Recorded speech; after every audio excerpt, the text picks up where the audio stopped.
Hello, everybody. Welcome to the One Fun Guy podcast. Today's episode is sponsored by the Clubhouse Inc. That's www.shoptheclubhs.com. So if you like this hoodie or any of the other ones I've worn, you can head over there on Facebook, the Clubhouse Inc.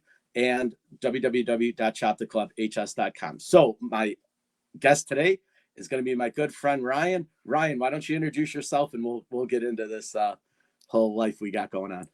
So Marco and I went to college together. We're fellow fraternity brothers in the Tau Chi chapter of Teak. We were initiated in as an official fraternity in 1999, and it was the 100-year anniversary of our fraternity. So we're frauders for life, and got to spend some time together in college at Carthage College, which is a wonderful place.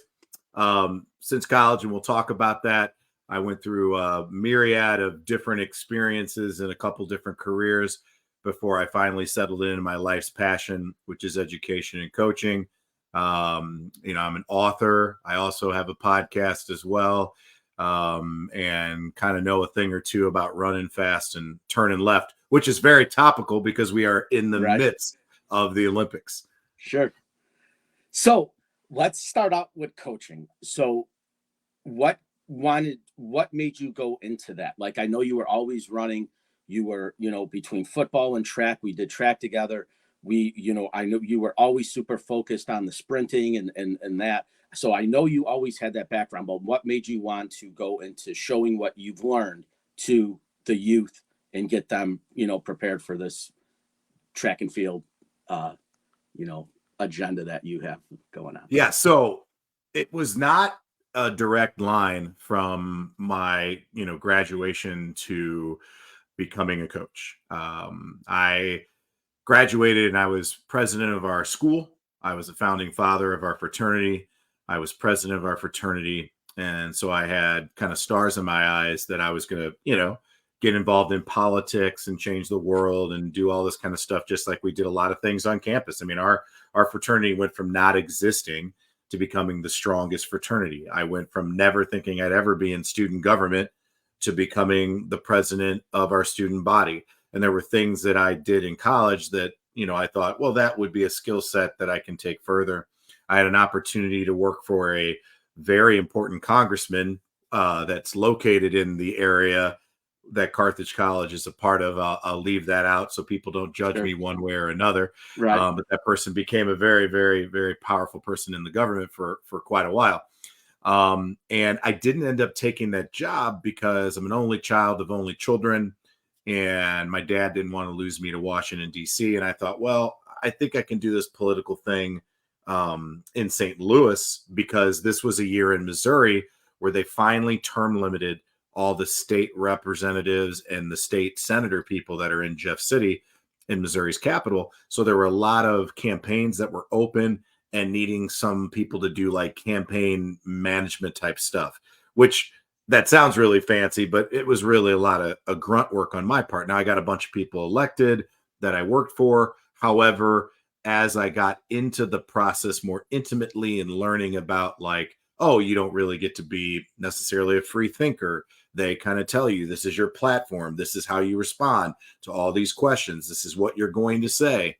And then in addition to that, like the people I got elected, as I got to know them, like there were some people maybe I didn't necessarily like who they were as I found out more about them, which kind of left me kind of disillusioned. And what stinks is, when you graduate from college, Marco, we all are not going to be professional athletes or anything like that, but like we're going to be draft picks in life. And I did all this stuff in college and I'm like, felt like I finally accomplished all the things I might have wanted to accomplish in high school and I never did. And I finally, with a new setting and a new situation and a new environment, I was able to do those things. And so going into, kind of adulting and becoming a citizen and becoming a, contributor to our country, I was like, oh, now I finally have an opportunity to take all these skills and things and do something with it. And then to have it kind of go in a direction that was not expected and to kind of be disappointed. And then, you second guess yourself and stuff with like, oh, maybe I should have taken that job in Washington, D.C. Now, meanwhile, politics, the only way you make money is if you're kind of crooked. Well, I'm not a crooked guy, so there's no money involved in that for Right. me. And at the end of the day, I still had to pay the bills because people, Carthage is not cheap, Yeah. ladies and gentlemen. It's a great school. You get your money's worth, but, and I'm a proud alumni, but I needed to start working because my parents weren't like super rich and they couldn't just like, sponsor me in life as I tried to figure things out. So I was actually working as a merchandise manager in Sam's Club as well, and for Walmart and Sam's Club. And while that's a good job, that has nothing to do with what my education was built around. And truthfully, the managerial program that I got to be a part of, which was actually kind of special. They usually don't give people my age that opportunity. So I knew from a financial perspective and from their company perspective, like they were doing something they never do for someone as young as I was. So I felt really terrible. But like after 6 months, I'm like, this is not what I want to do. For sure. I'm not prepared. I felt like I was going to be an absolute bum at my job. And then once I got through the 6 months of managerial training, they had promised me I was going to open up a store in Missouri. And it was in this town called Kirkwood, which is a pretty nice town, a nice suburb of St. Louis. And so I thought, great, so if the political thing doesn't work out, financially, I've got something to do here in town. I'm able to start supporting myself to be a true adult, not living off my parents in the basement kind of deal. And they came to me and said, "Oh, we've got your placement." And I'm like, "Yeah, I'm going to open up the store in Kirkwood and do all that." They're like, "No, we're sending you to Wichita." And I'm like, "Wichita, that's like 7 hours away from St. Louis." I didn't take a job in Wisconsin in Washington, D.C., because I wanted to be with my family and I'm an only child of only children. And a lot of my roots that I had for, 19 plus years were in St. Louis, Missouri. And they kind of looked astonished, like I didn't know what was going on. But I felt like I'm going to advocate for myself because I definitely don't want to put myself in a situation that I absolutely don't want to be in. And I don't feel like I'm going to be successful in. So then they go back the next day and they go, "Well, we'll talk to our managerial placement team. We'll come back to you." I'm like, "All right, great." And when they did that, they came back the next day and they said, "Oh, we're going to send you we got great news. We're going to send you to Topeka." Topeka's farther away. It's like not as nice of a town. No offense, people in Kansas, but I'm a Missourian. We don't like Kansas. We don't like the Jayhawks. I really don't like tornadoes. I've seen like a dozen in my lifetime for some reason. Mother Nature likes to chase me around, and be like, where are you at, Banta? I don't like tornadoes. Okay. And so for me, it was one of those deals. It's like, oh crap, what am I going to do? The political thing didn't really work out the way you wanted. You can't associate yourself with those people. You passed up the job in Washington, D.C., and now this job that actually pays you really well in this company that invested a lot of time in you, you don't feel right about it. And in deep in your gut, something's not right. So my mom was like, "Ryan, you'd be a great educator." And my mother was the educator. Like she was our school district's teacher of the year overall entire. She made the state finals as teacher of the year. She was the charter cable arts educator of the year. They gave her all sorts of awards. She got this thing called the Pillar of Parkway, which is like the Hall of Fame. And our school district is 5 high schools, and it's one of the largest school districts in the state of Missouri. So this is no small feat. This is a big deal of what she accomplished. So I'm like, you cast a big shadow, and I don't know if I can fulfill those shoes that you've had. And she's like, "Well, you don't have to be me, Ryan." I'm like, "I don't know." And my dad was a law enforcement officer, and he was, commander Major K Squad in the St. Louis area. And I thought, well, maybe I'll start doing that. Dad's like, "Absolutely not." He goes, "I'll shoot you if you try to get into law enforcement." And, so I'm like, well, okay, I guess that's not going to be the career. But I had a mentor in high school, and he still actually coaches there, Steve Warren. And I always thought like my college athletic experience, because we were teammates. And as you know, like if I had to coach me in college, I would have not liked me. I was pretty talented, very opinionated, and often injured. And that's like Mhm. the worst Right. combination of somebody you have to coach. And as the audience who's listening in can tell, like, this guy is not somebody who probably just goes with the flow and just allows things to be how it is. Here he is, talented, so we got to kind of have to keep him on the team, but he's really annoying, you know. So I had some unfinished business personally as an athlete that I was like, well, maybe I'll do that. Maybe I'll call up Coach Warren and see if I can and volunteer. Well, this is the, early 2000s. So there's no cell phones really still that you're going to call your coach up on. There's no text messaging. There's no real social media. I mean, there's MySpace or whatever, and Tom Right. for on that, Yeah. right? And Tom.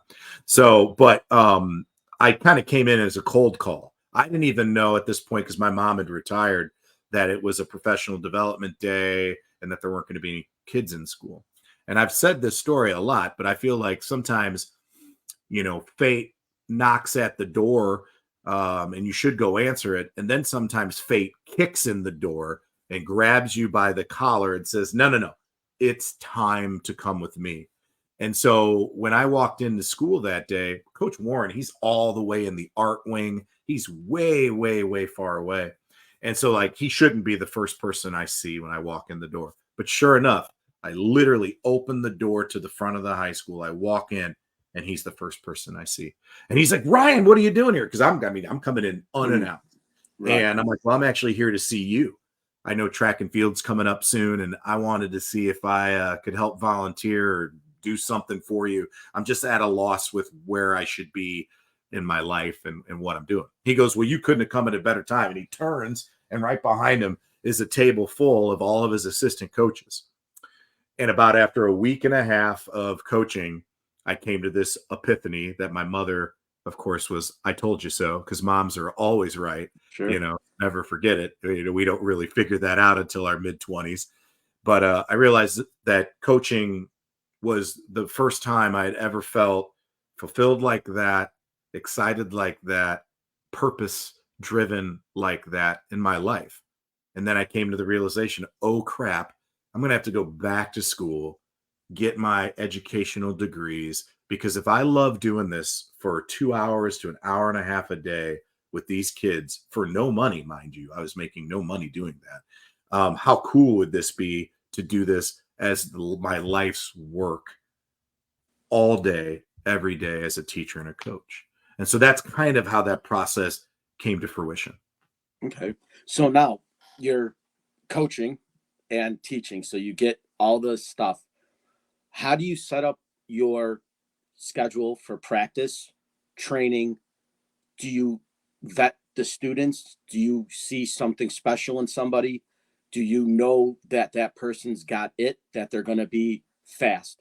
They have a good physique, they have like talent, or do you try to take someone who's average and mold them? What's your approach to?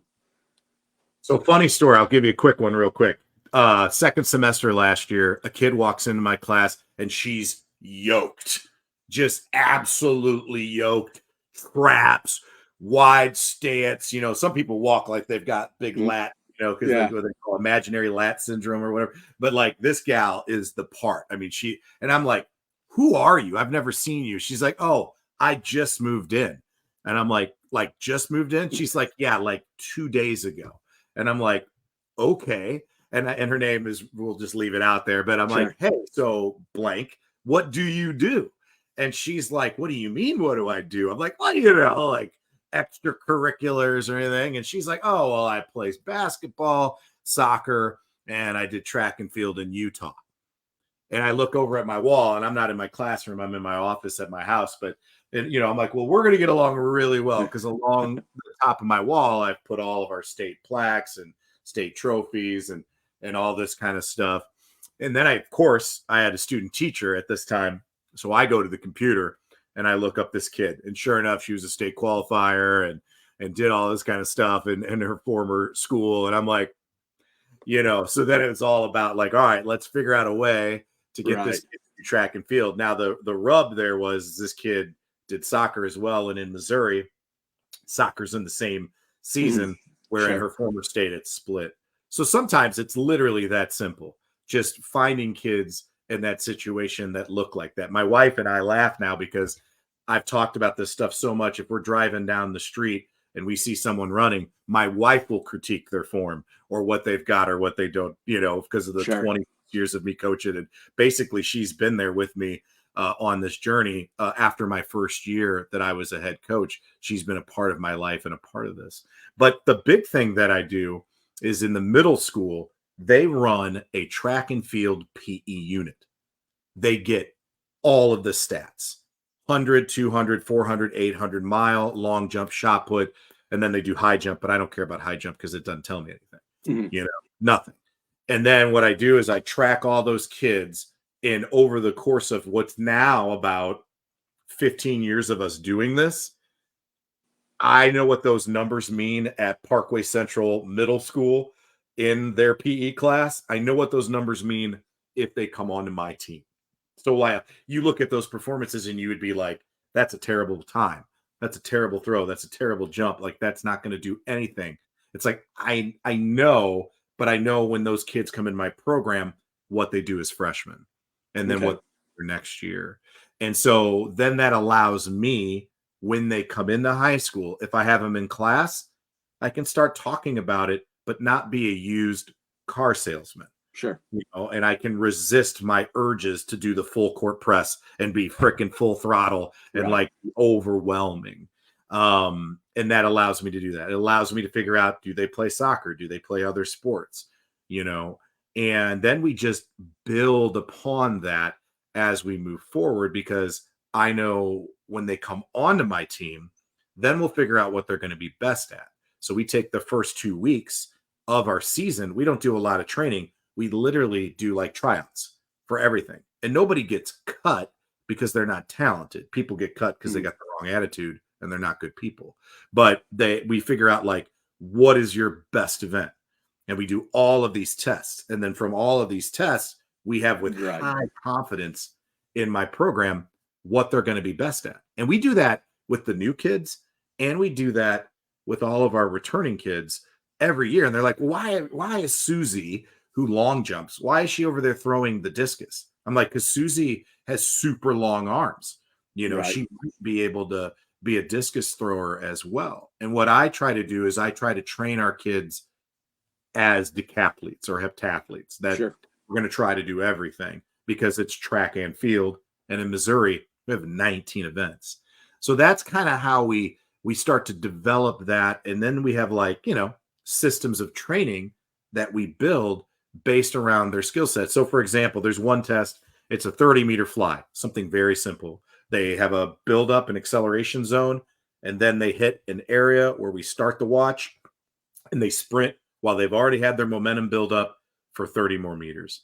And that time, of the top 30 kids on that test, all time, of that top 30, almost all of them have been a state qualifier or all state. And of the 3 or 4 kids out of that top 30 that didn't match that or meet that expectation, they didn't come back their second year. That's it.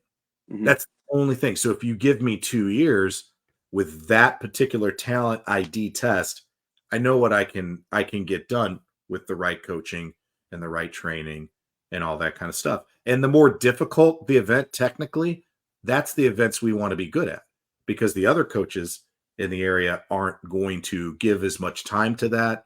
They're just going to take a talented kid and say, well, you're really good at this, and so you're the fastest kid in school, so you're just going to run the 100-meter dash. Well, great. She's the fastest kid in school, but what if your school's terrible at track and field right now? So she's the best downhill skier in Kansas. And for those who don't know geography, there's no hills, flat or the mountains in Kansas. So like that means you pretty much stink. You just happen to be the best in the land of the blind. The one-eyed man is king, right? And then, like, getting those kids out, we put a full court press on them eventually. Every kid in my program that I have out on my team, I've invited out with a letter. I send them, every freshman, a letter during cross-country season, which is in the fall. And then the kids that aren't already spoken for and have signed up for another sport, because I don't want to play mean with the other coaches in the building, they'll get a letter. And then of that kids that are on that PE list that I told you about, They get a personalized letter that actually speaks specifically to them. And I boldface it in the middle of the letter, and it's written to their parents. It's not to them. So when it goes home, it's to the parents of Susie Smith. And so then the parents open up the letter, they read it, and then it provides an opportunity for the parent and the kid to have a conversation at the kitchen table about, hey, this Coach Banta guy really thinks a lot of you, you know? And we had a funny situation where our number one scorer all time in points in track and field in our program, she wasn't going to do track and field, but she had that PE stats, right? Yeah. Like, Right. oh man, it'd be really cool to get this kid out. Well, the letter sitting open on the island in the kitchen, right? And her friend who had already run cross country with me is at the house when the letter arrives. And the parents like, hey, what's with this track and field thing? Are you thinking about doing that? Banta seems to know a lot about you, blah, blah, blah. She's like, oh, I don't know if I want to do that. And her friend Abby's like, well, I'm doing it. It would be really cool for you and I to be teammates. That'd be so much fun. You should come out. And sure enough, she came out thinking she was going to be like a high jumper. And she ended up being the best long jumper in school history, broke a 30-year-old school record in the long jump, was our number 2 triple jumper all time, and one of our top 400-meter girls, and scored the most points of any of my athletes all time to that point in our school's history. And she would have not been on the team if it wasn't for that letter. Sure. Then we put up huge, big posters with like people, like colored posters of people who are in our program with like big, huge, like powerful phrases. Do you got hops in your socks? Join the team, be like so and so. And those are huge, like movie size, trailer like posters that we put in there. And then if we still can't get them, we have kids on the team call them up, and we practice that like telemarketers on like a slow kid before we go to like the talented kid. And then we have what's called like ACT Lab, which is like a study hall. And if we still haven't gotten the kid, I will go introduce myself to the kid face to face if I haven't had him in class, and invite him out. So that's the process. It's a lot. Sure. No, absolutely. So my next question is, coaches, do you guys talk amongst yourself from the track to the football to the baseball so if you have a football coach and says, listen, we got a kid that's super fast, he's got great skills, he's got good knowledge of running, good sense, he's athletic, do they say he would make a good candidate for track and field, or do they kind of like take him and say, listen, he's our running back, he's our fullback, we don't want him doing track, we want him to focus on football? Do you guys kind of talk amongst each other to say, hey, there's some talent in this kid? Otherwise, because me and you both had the same background with football and track, right? When I got to school, I did not want to do track at all. Coach Ray was begging me to throw a shot, but he's like, I need points. He's like, you threw in high school, you were very good, I need you to come out. I said, I don't want to. I want to focus on football. He's like, you need to come out. And I was like, all right, I'll try it if I don't like it. And 4 years later and all the medals, it was like, okay, fine. So it was, it worked out. But does that happen at the high school level? Do you guys like share the athletes, or do you kind of like have to like pull some teeth to get them out of that clench of other sports? Well, I think one of the things that's really interesting for this particular topic is that this is a problem systematically in society. We have people who are scarcity mindset people. Mine, mine, mine, mine, mine. You can't have it. I'm the only one who can have it, because if I don't have it, I'm never going to be able to get it again. I'm never going to get the attention again. This is my athlete, my person, my wealth, my company, whatever it may be. And then there are people who are abundance mindset people. So like when I wrote the Sprinters Compendium, I reached out to all these different coaches and asked them for help. Would you be willing to contribute? And I asked everybody. So like if people go and look at the list of that book, they're like, why isn't so-and-so on there? I'm like, well, I asked so-and-so. So-and-so just didn't want to do it, because they were a scarcity mindset person, not an abundance mindset person. And one of my buddies said, I don't know if you shouldn't write that book and give all that stuff out there, Banta, because, you're going to give away all your trade secrets. And I'm like, well, if that's all that matters is the recipe, and I'm not a good cook, then what kind of coach am I? Right. And so in that mindset, that exists amongst programs. And a lot depends on your athletic director. A lot depends on your school culture. And a lot depends on you. Am I willing to share? Right? Or am I going to be the guy that says, you have to train all year long and you shouldn't play basketball because you suck at basketball and you're going to be on the bench and you could be out here working out with us 4 days a week for 2.5 hours a day in the off season and get yourself prepared. And I was that guy. I did do that, and then I earned a reputation of being a stealer of athletes and, all this kind of stuff. And over the long haul, that didn't help me.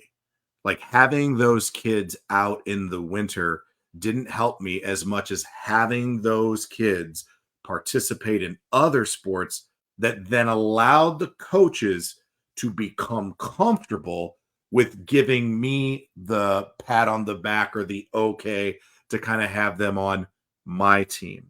For a while, there was this weird mentality in football because before I coached girls cross country, I was a strength and conditioning coach on the football team. So I was in two very different worlds, girls track and field and men's football. And when I coached, we went to the state championship in football. We went to the Final Four the year after that and the Final Four the year after that until I had the opportunity to coach girls cross country and get to coach my kids year round. And so when I coach, there was no problem because the football coach knew, well, Banta will make sure they're still lifting. They still are good at accelerating and stuff. But like the reality is, then there was this period of time where it's like, well, we're just going to play 7-on-7. We're going to do all this. Like, I got to get big for football, and it's like, what's better than getting big for football is becoming faster so that you don't have to be as big because you're bringing more momentum, or you're able to dodge and you don't even have to worry about being big because they're never going to touch you in the first place. Mm-hmm. And so there's this idea of there's a season literally for everything, but also in a spiritual sense, there's a season. It's okay for the athlete to get away from football. It's okay for the athlete to spend 3.5 months getting really fast and really strong. But more importantly, it's cool for the kids because the kid might put all their eggs in one basket and it turns out like, hey, like I loved basketball. Michael Jordan's the GOAT. I used to watch, WGN every day and the Chicago Bulls, but I'm 5'8" and I got small hands. I am never going to be an NBA star, but I loved it, mm-hmm. But what it turned out is my biggest success story was track and field. So what if I never did track? What if I just did conditioning for football or worried about getting big and all this kind of stuff? I would have missed out on the thing that ended up being my life's passion. I would have missed out on thousands of people that I've interacted with in that world, hundreds of people who have been my teammates that I would have never gotten to be teammates with and friends with, and people who stood up in my wedding and things like that if I didn't have that extra team in that different sport. Like these kids today, they go out and play baseball all summer long, 100+ games of baseball. Then they go and do fall ball, or they do indoor with a pitching specialist or a hitting specialist. Then they do, the same thing in the winter, and then they play high school baseball and then repeat the process. And then we wonder why kids get hurt more and they're, we're doing load management and they're still getting hurt. And it's because they don't have the variety of skills, the variety of abilities. So it's very important for coaches to share. You have to do it as well. And even if they're not playing nice as you are, like nobody ever asked me, hey, Banta, who signed up for track so I don't recruit them or send them a letter? No one ever asked me that, but I do. I send a letter. I asked the lacrosse coach and the soccer coach in the spring. And I do that because I have damage control and a lot of relationship building that I've had to do that I'm still doing 15+ years later to not be the crazy lunatic that used to be the scarcity mindset person. And what's funny is once I became the abundance mindset person, my teams have gotten better. We've won state titles. We've broken state records. I've got a girl who's going to be in the Olympics at the end of this week. She's running in the marathon. I've gotten to experience some beautiful things with that abundance mindset. And then what you do, Marco, to answer your question even more, get those people to join you. Hey, you're the football coach. Why don't you come out and be my coach in the spring? Coach the long jump, coach the throws, whatever. Be my weight room guy. Be my hype guy. Great. Now, you talked about the You have high school kids that are going to college. Do you train your athletes to go to the next level or just to be the best they could be at the time that they're here? Because obviously, if you see somebody that's going to have the potential to get a college scholarship and they're going to get recruited and they're going to go to the next step, you obviously want that for them. But do you train them for the next level, or you to train them for each race? Like, because in the back of your mind, you have to think like, okay, there's something special about this person. They're going to go places. Do you train them differently, or do you kind of how do you navigate through the 4 or 5 talented versus the rest of the team who may be average, might go to college, but might not, but you have some stars on your hands? How do you navigate that? So when we look at how that plays out in terms of our training and how we do this, a couple things. Number one, if they're going to run in the summer, like way, way, way far out, like if they go to June, July, because they're going to like Junior Olympics for AAU or USATF, and we know that the state championship is not actually where they're going to peak, we design the training to allow them to do that. If there's a postseason meet that might be a couple weeks after state, we will design the training. The one thing that I've kind of adjusted over time is if I have kids that are for sure going to be in the state championship and they got a chance to be state champs, I don't over race them anymore in the regular season. I will actually give up points at my invitationals and my, because who cares if you win like the Tri-City Invitational meet? Nobody cares about that. What they do care about is how many all-state kids do you have? How many state champions do you have? And the kid cares about, did I get to make, the state championship? Did I get to be at my peak at the end? And it's hard because as coaches, you want to win everything, and you want to win all of that stuff. But for me, it's like I owe it to the children who put their bodies on the line for me to make sure that they get the best experience out of that. And that's not running kids into the ground. Like we had a young lady who ran for the University of Arkansas. She was also a professional runner for a brief period of time. She's a stud. And she's a superstar distance kid. And at one point, she had set our single season record in points. Yay. Great. And then she did not run well at the state championship because she was just gassed. She was cooked, the kids like to say. She was done. And I promised her, I said, until districts, I'm not going to run you in more than 2 races a week. I'm going to give you your legs back. Well, what did that turn out to do? She ran some of the fastest times in state history all time. She, if it wasn't for her teammate who I just mentioned previously, who was an Olympian, she'd have been an individual champion and maybe had a couple state records on top of it because she just ran outstanding, and she had her best performances ever and earned a full ride scholarship to the University of Arkansas. So those are things that we oftentimes think about. Now, when it comes to college, I could do things in high school to squeeze out more inches, tenths of a second, feet. But I probably would put that kid at risk of getting injured. So one of the things that I've desperately tried to do is not be a high mileage coach on the distance side, to be a guy who pretends to be a track coach, but we're over here powerlifting to a point where it's dangerous, right? Everything has its place in my program, and it's like a symphony, right? And I'm the conductor. And so you got to make sure all the instruments are played at a high level. But if it's at the loudest being played all the time, it's going to be noise. It's not music, right? And if it's too light, it's incomprehensible. You don't even know what's going on. You're like, are they even playing right now? So there's that balance that I have to play as the person bringing this up, bringing this down to make sure that these kids don't get hurt. So for example, there are things like in terms of distance running, we're just not going to do, and that means that I'm going to probably give away opportunities for my athletes to be really, really successful in high school, but I know that they're good enough that they're still going to get a college scholarship. Or I want them to go to college where they still have something left, right? So that they get better in college, because my goal is not to be like, oh, look how good I am. They sucked when they went to college. I hate that. And it happens a lot because there's not a lot of great coaches out there. Right. I have kids that will perform way worse, you know. But Absolutely. that's not what I want. I want them to get way better because I want them to stay in sport for their own emotional and physical health, but also what I got from it and what I enjoyed from all the teammates, all the great competition, all the goals and setting goals and reaching them, and the resilience and challenging and all that type of stuff that you build from sport. Now, if I get a super stud freshman high school kid, they don't do what my star kids do.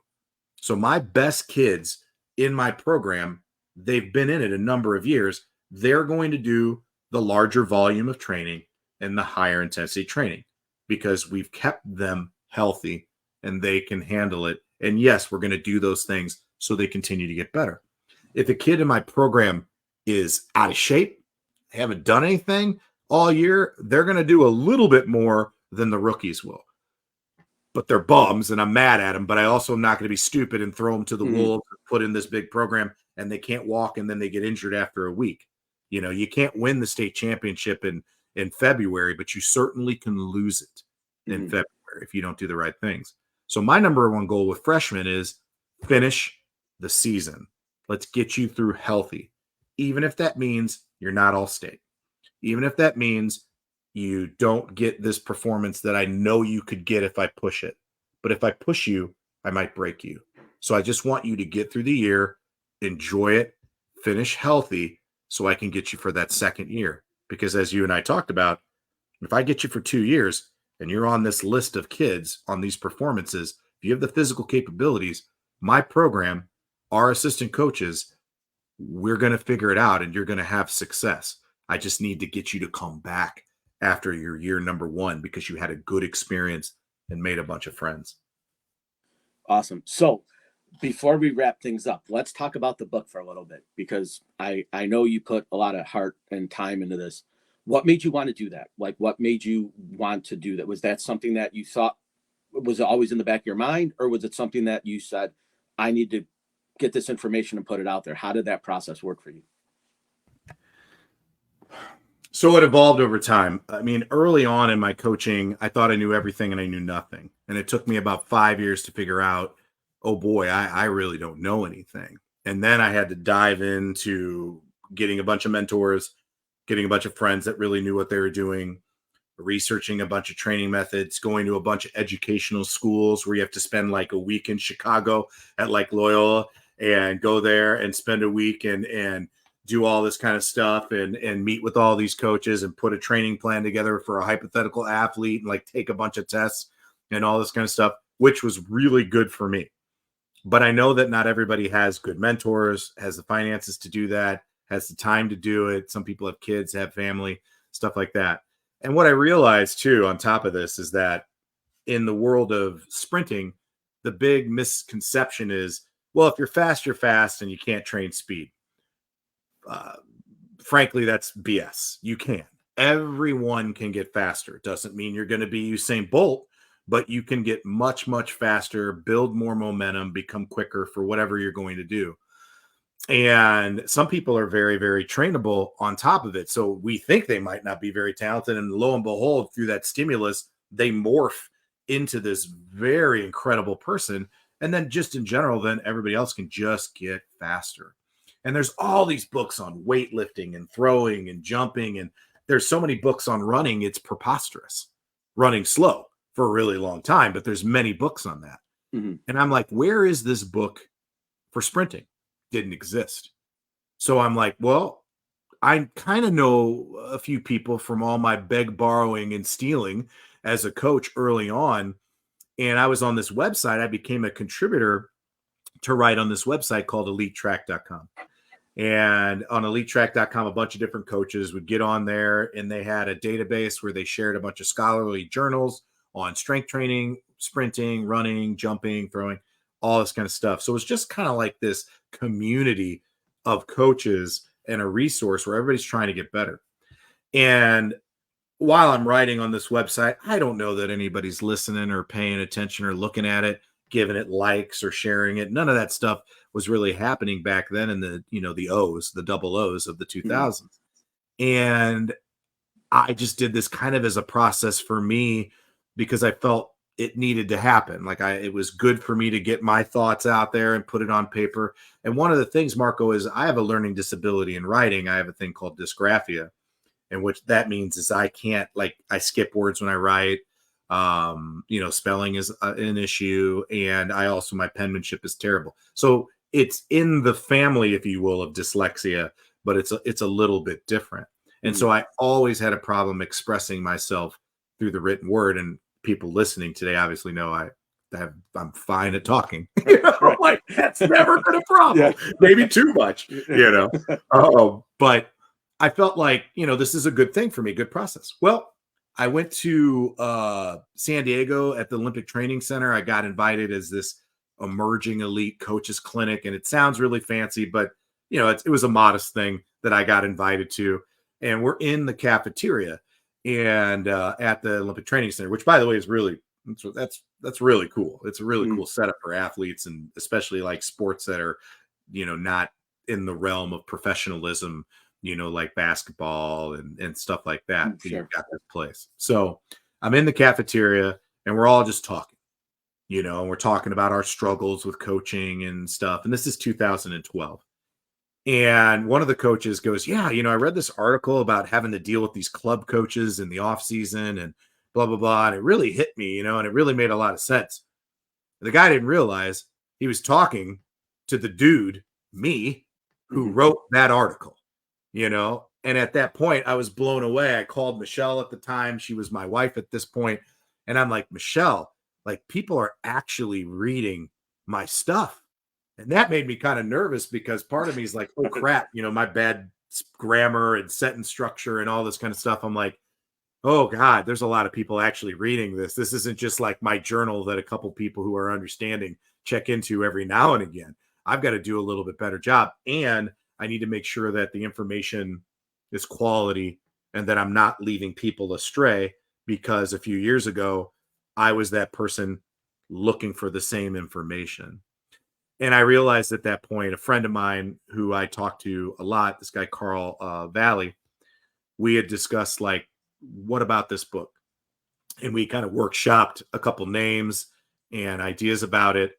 And I basically used the website as a test run for what I was thinking about doing for this book. And I asked a bunch of my friends, I said, hey, would you be willing to be a part of this project? We're going to call it the Wooden Project, because Coach John Wooden every year would reach out to experts in Mhm. basketball in a particular aspect of his game that his team did not do well in, as a means to try to collectively work, kind of like blockchain computer programming, to try to figure out these problems. And the goal was he'd send it out to, who knows, 10 to 20 coaches, and they'd have to answer 10 questions that he had about free throw shooting.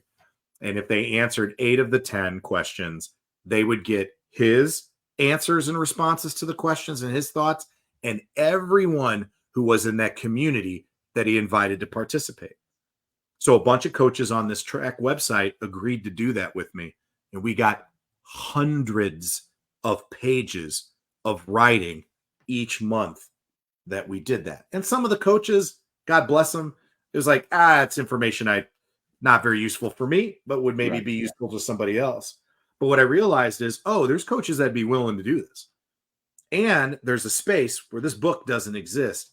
And I don't want a bunch of coaches to have to go through what I went through to try to come to this knowledge and understanding, which means I'm going to have to do this because no one else has. And I'm going to have to do something that my disability tells me I cannot do. And 2012, 5 years later, in 2017 in August, the book was released. And, my friends and family are like, because I talk about it all the Mhm. time, Right. relentlessly, to be annoying. And they're like, well, Ryan, if you get the money back that you put into it, that'll be worth it, you know? And we sold hundreds of copies in the first month, hundreds. And it paid for itself right away.